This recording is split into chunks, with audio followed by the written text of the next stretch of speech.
Vous pensiez que le remaniement était ce qui allait vous occuper toute la journée? Eh bien non, c'est droit de cité. Bon, cela dit, ça nous occupe un petit peu quand même, mais restons concentrés pour commencer. Bienvenue à toutes et à tous pour cette deuxième édition de Droit de cité. Rappelez-vous, nous étions réunis ici il y a 2 ans, un peu plus de 2 ans maintenant, un certain 31 janvier 2020, alors que la crise sanitaire ne nous avait pas encore frappés. Enfin, pas nous en tout cas, certains étaient impactés, mais pas nous directement. Elle ne s'était pas encore abattue sur nos vies pour profondément les bouleverser. Je dois vous dire que je suis très heureuse de vous retrouver ici 2 ans plus tard, dans un contexte qui est extrêmement différent, mais toujours, je crois, avec cette volonté farouche de faire entendre la voix des associations, cette volonté certaine de faire le plus de bruit possible pour que nos spécificités, nos attentes, mais surtout nos apports soient entendus, compris et bien sûr reconnus. C'est là que l'annonce du gouvernement doit quand même rester dans nos têtes, parce qu'on a quand même besoin de ça, mais pas seulement. Alors rappelons déjà ce que sont les associations. Il y a quelques jours, nous fêtions l'anniversaire de la loi de 1901, les 121 ans de cette grande loi de liberté qui pose la confiance comme a priori et qui offre la possibilité aux individus de s'organiser pour un tas de raisons différentes, à condition d'être au moins 2. C'est ce que nous sommes, des individus, des citoyens, des habitants qui avons décidé de nous rassembler à un moment ou à un autre pour exercer un droit, pour porter collectivement un projet, une cause. Cette force associative que nous représentons, elle est considérable. Elle est partout, elle est dans tous les territoires. Elle est tout aussi bien celle du premier kilomètre que celle du dernier. 1,5 million d'associations, 20 millions de bénévoles, 1,8 million de salariés, des jeunes et des moins jeunes, qui agissent dans tous les champs, dans tous les domaines, convaincus de leur capacité, de notre capacité collective à rendre la société un peu meilleure, un peu plus juste, un peu plus désirable, voire beaucoup. Les associations sont les forces du premier kilomètre parce qu'elles sont l'émanation directe des habitants. Elles sont ancrées dans le réel. Elles sont porteuses de solutions construites à partir du réel. Elles sont aussi la force du dernier kilomètre car elles sont celles qui maillent le territoire, celles qui vont là où plus personne ne va. Elles bénéficient d'un double avantage. Elles ne sont pas des services publics, donc elles sont plus agiles, elles ont une autonomie précieuse qui leur permet de s'adapter sans cesse. Elles sont aussi des organisations à but non lucratif, donc elles agissent non pas pour l'enrichissement, elles ne pensent pas à la rentabilité de leurs actions, et donc elles peuvent répondre à des besoins non couverts. Nous devons rappeler ces spécificités, nous devons les marteler, et nous devons surtout les protéger. Pas par corporatisme, mais parce que ça répond à des besoins, à des aspirations, au service de la société. Ce que la force associative apporte à la société est au cœur de cette grande journée que nous vous proposons.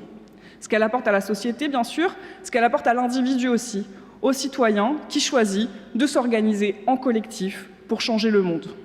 C'est ce sur quoi nous devons insister, c'est ce que nous devons illustrer. Je l'ai déjà dit, mais tout le monde connaît les associations. Si vous demandez à quelqu'un dans la rue, tout le monde sait ce que c'est une association, enfin tout le monde pense savoir. Mais rares sont ceux qui mesurent vraiment l'étendue de ce que ça représente. Dans tous les territoires, il y a des associations. Dans tous les domaines, des gens s'organisent sous le statut associatif. À tous les âges, des individus s'épanouissent dans des organisations associatives. Et ça produit plein de choses pour la société. Lanceuses d'alerte, aiguillons démocratiques, les associations parce qu'elles sont l'émanation des citoyens et qu'elles s'organisent pour répondre à un besoin ou à une envie, elles sont ancrées dans le réel. Cet ancrage très fort nous conforte un rôle social, bien sûr, mais aussi un rôle politique. Un rôle social parce que les associations répondent au quotidien à des besoins vitaux, urgents, impérieux. Elles agissent pour lutter contre la pauvreté, pour réduire les inégalités, pour plus de justice sociale. Elles permettent des liens sociaux ou les renforcent. Elles contribuent à la mixité sociale, elles dynamisent les territoires. Elles sont, dans certains endroits, les dernières à être présentes pour répondre aux besoins des habitants. La crise sanitaire a montré, s'il le fallait, à quel point les associations sont indispensables au bon fonctionnement de notre société. Sans elles, les effets de la crise auraient été bien plus terribles et les inégalités encore plus grandes. Et lorsqu'elles ont dû ralentir leur activité ou l'arrêter, leur absence a eu des conséquences terribles. Je pense bien sûr à l'isolement des personnes âgées, aux difficultés scolaires, mais je pense aussi aux clubs de sport, aux associations culturelles, aux associations d'éducation populaire, qui créent du lien, qui contribuent à l'apprentissage de la citoyenneté, de la démocratie, qui permettent à celles et ceux qui s'y engagent ou bénéficient de leurs activités de s'épanouir, bien sûr, et qui donnent du sens surtout. Leur ancrage fort leur permet de penser des réponses adaptées aux besoins ou aux envies des individus et pas des réponses que l'on pense adapter et qui sont trop souvent décalées. Les associations qui œuvrent dans le champ du handicap ne le savent que trop bien. Les associations, elles ont aussi un rôle politique majeur. Lanceuses d'alerte, aiguillons démocratiques, je le disais, elles accompagnent des évolutions qui traversent notre société depuis toujours. C'est bien pour ça que nous nous mobilisons contre le contrat d'engagement républicain. Un contrat qui dit aux associations qu'elles doivent respecter les principes de la République, alors que ce sont précisément elles qui contribuent à les faire. Un contrat qui crée du flou et qui peut affaiblir l'initiative associative avec des conséquences fâcheuses dans la durée. Elles ont un rôle politique aussi parce qu'elles sont un modèle sous contrainte ou avec des contraintes imposées par elles-mêmes. Oui, c'est plus facile de décider tout seul. Oui, ça va plus vite. Oui, c'est difficile de fréquenter parfois ou de travailler avec des gens qui ne pensent pas comme nous. Et non, le temps, ce n'est pas toujours de l'argent. Mais ça produit considérablement, car c'est un exercice démocratique en soi que d'être membre d'une association. Ça nécessite de trouver le consensus pour faire avancer la cause, et ça a des conséquences très fortes sur les parcours civiques et politiques de celles et ceux qui s'y engagent. Quelques mots pour conclure cette introduction. Donnons à voir ce que nous sommes, à nous-mêmes bien sûr, mais aux autres. Le monde associatif est un monde, certes avec peu de pouvoir, mais extrêmement puissant, parce qu'il change la vie des gens concrètement, tous les jours. Donc répétons ce que nous sommes, expliquons ce que l'on représente, illustrons ce que l'on produit. Donnons à voir la diversité de nos actions. Tout n'est pas parfait, bien sûr. Comment cela pourrait-il autrement alors que nous sommes aussi nombreux? Mais nous n'avons pas à rougir, je vous le garantis. Attention, néanmoins, à être exemplaire. Le statut ne fait pas la vertu, mais il n'y a rien de plus problématique que des actions qui entrent en dissonance avec un discours. Nous pouvons être imparfaits, mais nous devons d'incarner les valeurs que l'on défend pour rester forts, pour continuer à embarquer le plus grand nombre. Je pense notamment aux plus jeunes qui ne nous le pardonneraient pas. Enfin, soyons politiques, au sens noble bien sûr. Assumons la complexité précisément pour rester des aiguillons. C'est ce que je nous invite à faire tout au long de cette journée. Je vous souhaite une très bonne journée à toutes et à tous.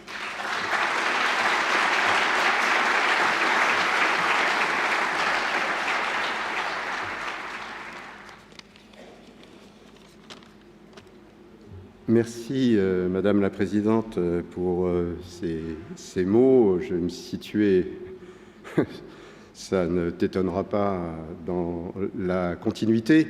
Mais d'abord pour dire que quand nous avions décidé de faire, excusez-moi, de centrer droit de cité sur la question de la citoyenneté, on n'avait pas eu tort. Je pense que l'actualité nous le confirme. C'est peut-être une occasion aussi pour nous pour revenir très modestement sur la définition du politique. En réalité, il y a au moins deux définitions au politique. Il y a la politique, celle que nous connaissons bien, et celle qui malheureusement est aujourd'hui en cruel déficit quand, pour le dire vite, le refus de vote et le vote du refus représentent l'écrasante majorité de ce qui s'est passé aux dernières élections, tant présidentielles que législatives. Pendant longtemps, la politique a organisé le politique à travers ses institutions, ses normes, etc. Elle le fait toujours, d'une certaine façon, et c'est heureux, chacun est tenu de respecter la loi. Mais en même temps, comment ne pas voir qu'aujourd'hui, la société civile, pour la dire comme ça, ou si vous préférez, le politique, ne fonctionne plus du tout comme la politique. La distorsion, elle est là. Et la distorsion, elle est sur la forme et elle est sur le fond. Sur la forme, il n'échappera pas, surtout ici, que la société civile fonctionne sur le mode du réseau, sur le mode de l'horizontalité et sur ce que je me suis permis d'appeler l'associativité. Cette associativité, elle traverse toute la société civile. Elle ne fait pas bon ménage avec la verticalité et même, elle pose un problème à savoir ce que, aujourd'hui, l'institution peut faire ou comment l'institution doit s'adapter à la société civile. Ça n'est pas le contraire qui se passera. Si jamais le contraire se passait, vous voyez tout de suite dans quel régime nous entrerions. Donc, voilà, sur la forme, mais aussi sur le fond. Prenez tous les grands sujets qui sont aujourd'hui au cœur de l'actualité. L'environnement. Mais d'où vient la question environnementale? D'où vient la question écologique? Qui l'a mis en scène?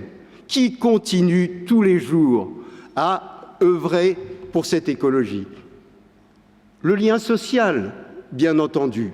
La santé, Claire l'a rappelé, qu'aurait été, au fond, la lutte contre le Covid, indépendamment de la mobilisation, y compris de ceux dont les associations étaient fermées et qui ont continué par l'associativité à se manifester, à créer, fabriquer des masques, etc. Tout le monde le sait. Il y a donc cette puissance, cette force de l'associativité.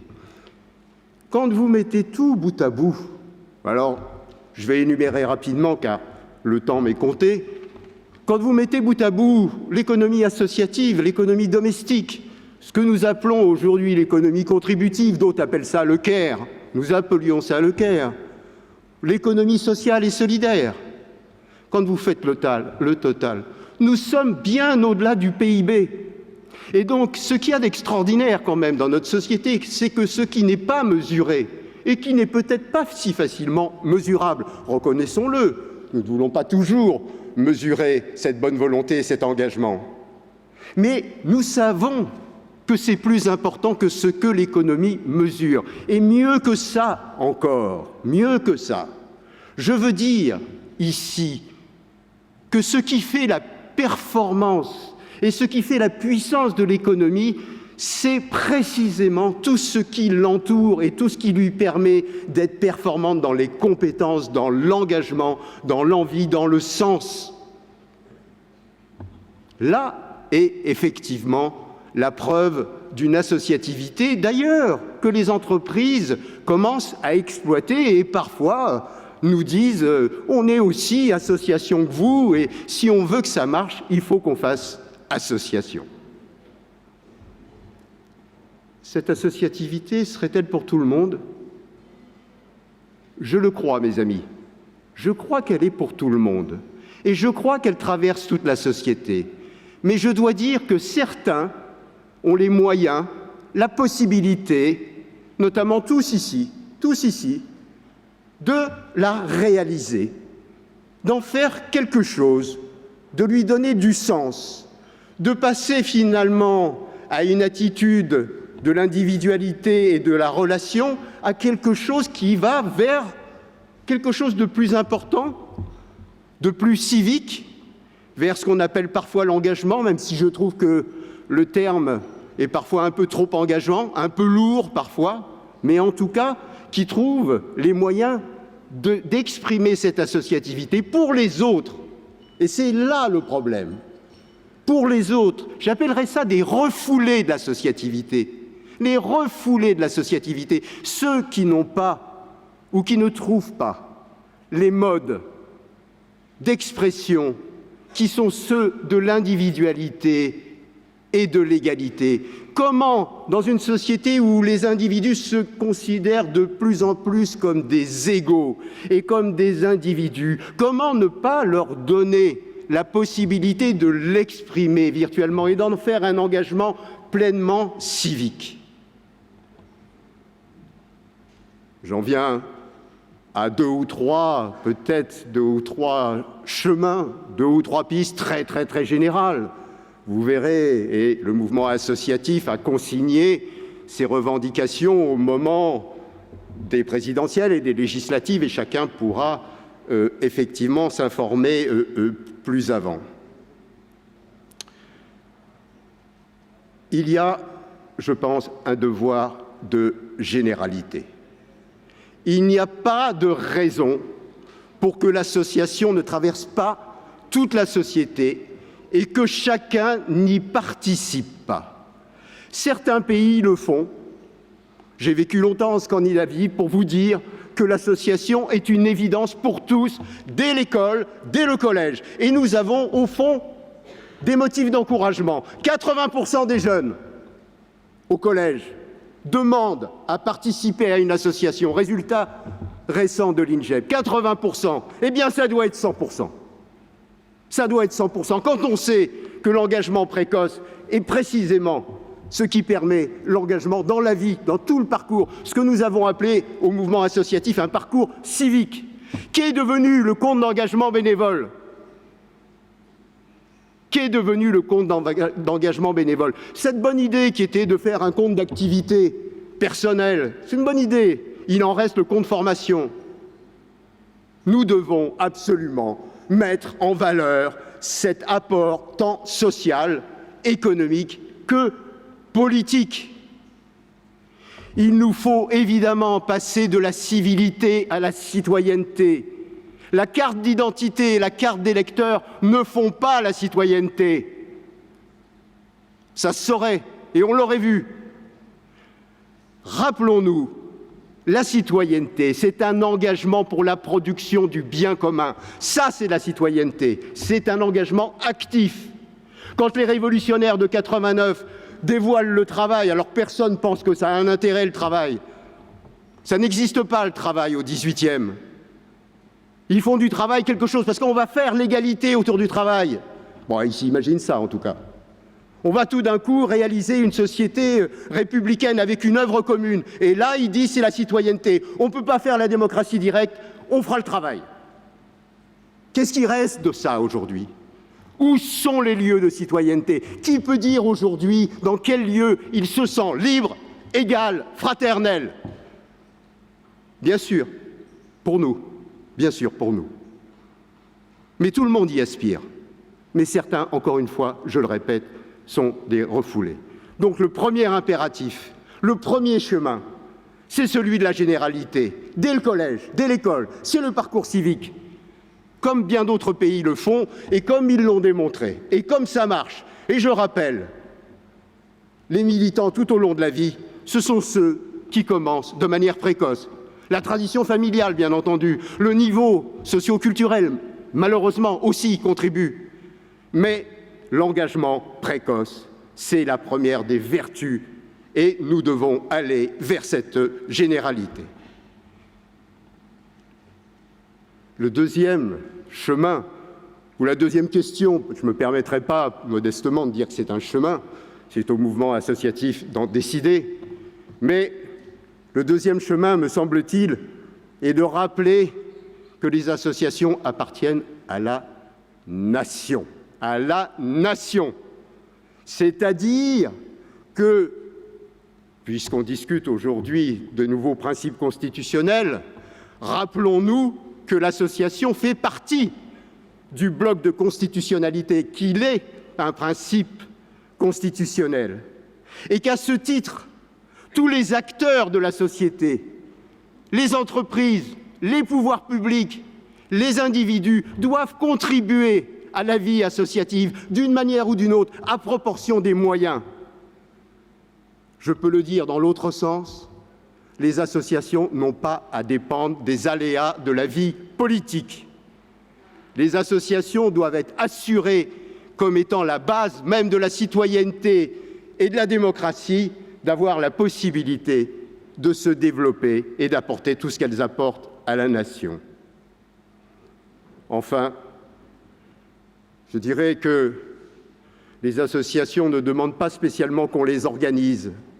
Et si la Cour des comptes déplore qu'il n'y ait pas eu de politique ou que la politique associative ait été notoirement insuffisante, je ne sais pas s'il faut à tout prix réclamer une politique associative. Je pense qu'il faut surtout réclamer la possibilité pour les associations de mener une politique, de créer leur propre forme de représentation, de ne pas inventer des mécanismes qui tombent du haut, qui n'ont de nom, la présidente le rappelait, qui n'ont de nom que le contrat.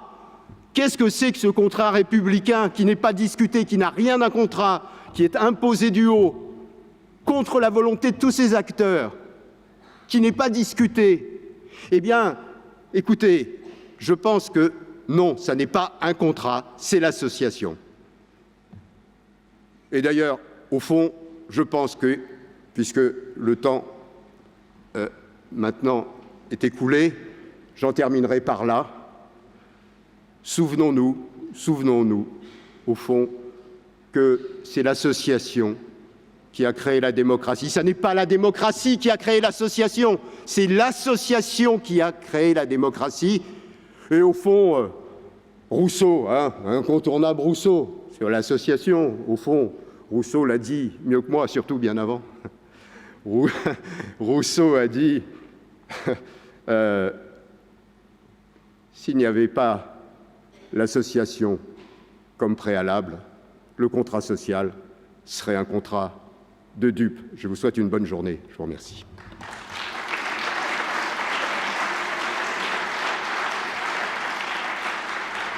Bonjour à toutes et tous. Alors après les propos inspirants de Roger, je vais être beaucoup plus terre à terre pour vous annoncer la suite du programme de cette journée, puisqu'après ce temps d'ouverture, nous allons passer à des ateliers. Alors, j'attends le déroulé. Nous avons 2 séries d'ateliers. Une première série de 10h à 11h15, puis de 11h15 à 12h30, dans 4 formats différents. Je vous dis quelques mots à la fois du format des thématiques. Un premier format qui s'appelle « Conversation ouverte » pour permettre d'échanger avec 2 intervenants. On a un questionnement, une discussion entre les participants des intervenants, 2 thématiques à 10h. Liberté, je chéris ton nom. Je crois que Roger Su nous en a dit quelques mots. À 11h15, vers un service public territorial associatif. Je pense que vous pouvez vite voir comment ce temps peut se dérouler pour interroger le partenariat entre collectivités et associations. Le deuxième format d'atelier, Futur souhaitable, on se projette vers l'avenir. Un enjeu central, des projections différentes pour essayer de penser ensemble ce que peut être l'avenir autour de 2 thématiques. À 10h, nous parlons de la non-lucrativité. Et à 11h15, de l'engagement, 2 sujets, 2 piliers du monde associatif. Le troisième format, qui n'arrive pas, le débat mouvant.